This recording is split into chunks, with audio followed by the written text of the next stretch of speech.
Kenapa Iran selalu muncul di Gaza, Lebanon, dan Yaman? Apakah ini karena agama atau ada strategi besar di baliknya? Dan yang paling penting, teman-teman, bagaimana perasaan kami sebagai orang Palestina tentang semua ini? Hari ini saya tidak akan bicara sebagai analis saja ya, tapi sebagai orang Palestina. Mari kita bahas dengan jujur dan sederhana topik ini biar teman-teman jelas dan tahu apa itu yang terjadi. Assalamualaikum warahmatullahi wabarakatuh. Apa kabar teman-teman semuanya? Welcome di channel kita Uday Al-Akhraz dan Ayu Aida. Terima kasih semuanya yang nonton. Sebelum kita lanjut di topik ini, tolong jangan lupa like, share, subscribe di channel saya karena ini sangat-sangat mendukung saya. Terima kasih. Kita lanjut ya. Kalau kita lihat berita Timur Tengah ya, nama Iran hampir selalu ada.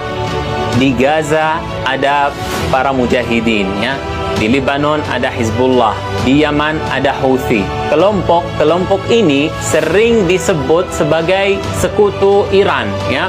Tapi kenapa selalu disebut kelompok Iran? Kenapa Iran begitu aktif di banyak tempat sekaligus ya?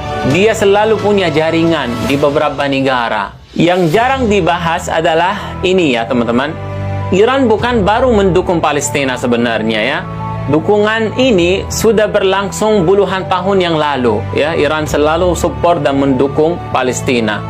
Sejak lama Iran membuka pintu untuk para pejuang Palestina ya, memberikan pelatihan, dukungan finansial, dan bahkan dalam beberapa kasus ya, dukungan persenjataan ya, senjata langsung dikasih ke para mujahidin. Bagi Iran, Palestina bukan sekedar isu politik teman-teman. Ini adalah bagian dari strategi yang besar ya, dan juga identitas mereka. Dan harus diakui, Iran termasuk yang paling konsisten dalam hal ini, selalu mendukung dan mensupport para mujahidin di Palestina dan sekitarnya. Sekarang kita masuk ke strategi. Iran tidak ingin berperang langsung dengan Amerika dan Israel. Kenapa? Karena perang langsung dengan Israel atau Amerika akan sangat mahal dan berisiko besar. Kita lihat sudah ya di bulan terakhir bagaimana efek perang itu terpengaruh di seluruh dunia teman-teman.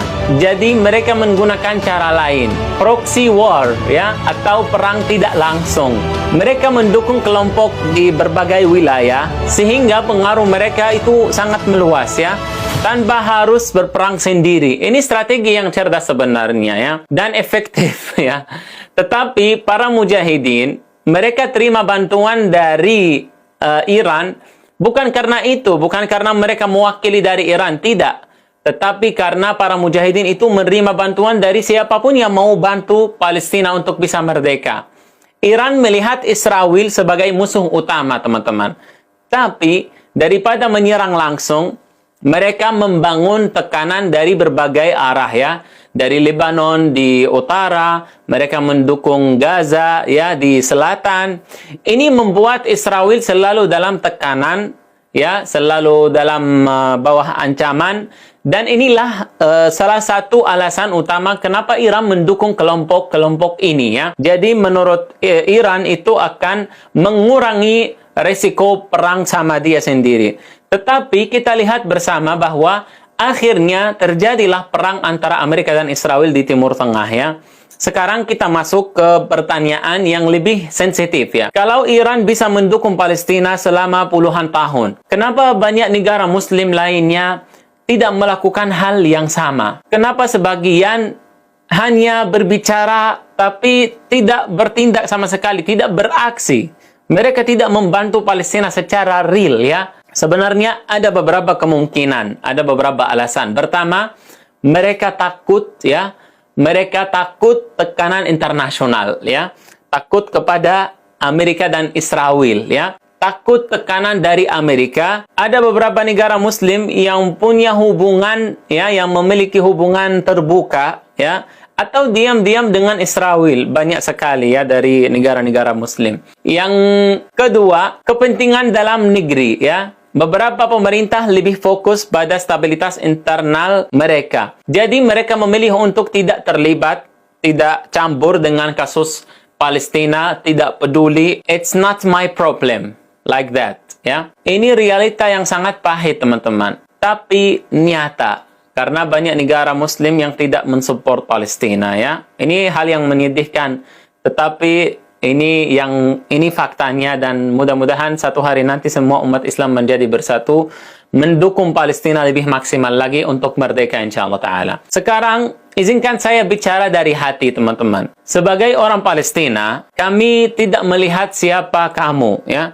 Kami melihat siapa yang berdiri bersama Palestina. Karena Palestina itu butuh bantuan untuk bisa bergerak dan bisa bebas, bisa merdeka. Siapa yang membantu kami bertahan hidup, siapa yang tidak meninggalkan kami, ya. Kami menghargai Iran, menghargai siapapun yang mendukung Palestina karena mereka membantu. Ini adalah fakta, kenyataan yang nggak bisa hindari dari ini, ya. Tapi pada saat yang sama, kami tidak ingin hanya satu pihak saja yang membantu Palestina. Palestina bukan milik Iran saja, ya. Palestina bukan milik orang Palestina saja, bukan milik orang Arab saja, bukan milik siapa-siapa, tetapi Palestina milik umat. Urusan Palestina, urusan semua orang Muslim di seluruh dunia, ya. Karena Palestina adalah kiblat umat Islam yang pertama, yang selalu hadir di dalam hati umat Islam. Betul, teman-teman? Kalau setuju, like dan komentar di bawah, ya. Kami berharap lebih banyak negara berdiri bersama Palestina, bukan hanya dengan kata-kata saja, ya, tapi dengan tindakan nyata, ya.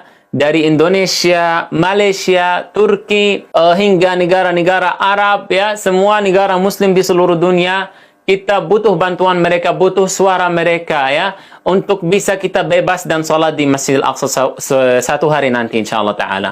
Karena ini bukan hanya konflik politik saja, teman-teman. Ini tentang keadilan, ya, tentang kemanusiaan, tentang hak kami, ya, untuk hidup bebas di tanah kami sendiri, yaitu Palestina. Walaupun saya nggak ada di Palestina saat ini, fisik saya nggak ada, tapi keluarga saya ada di sana. Dan saya ingin satu hari balik ke Palestina untuk berjuang insyaallah ta'ala.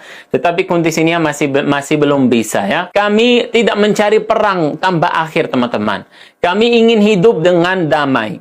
Tapi damai tanpa keadilan bukanlah damai, ya. Kita harus jujur kepada diri sendiri.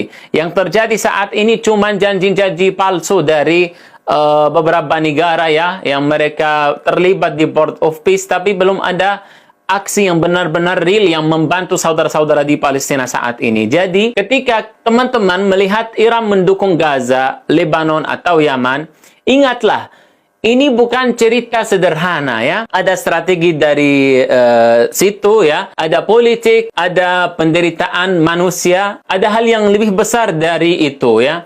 Dan bagi kami orang Palestina, kami hanya berharap satu hal, kebebasan dan kemerdekaan. Semoga Allah Subhanahu wa taala segera memerdekakan Palestina dan kita selalu bisa berkumpul di dalam Masjidil Aqsa dan semua negara Muslim bisa mendukung Palestina. Amin ya rabbal alamin. Menurut teman-teman, kenapa dunia belum cukup membantu Palestina? Tuliskan pendapat teman-teman di komentar, saya akan baca semuanya.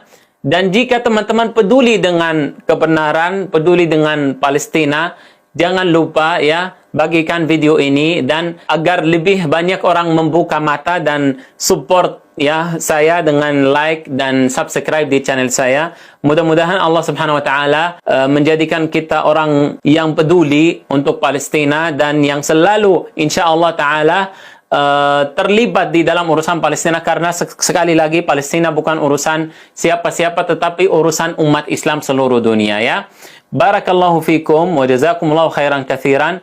Semoga Allah Subhanahu wa taala melindungi semua negara Muslim termasuk Indonesia dan Palestina. Jazakumullahu khairan katsiran. Kalau ada pertanyaan sekali lagi taruh di komentar. Sampai jumpa lagi di video lain. Wassalamualaikum warahmatullahi taala wabarakatuh.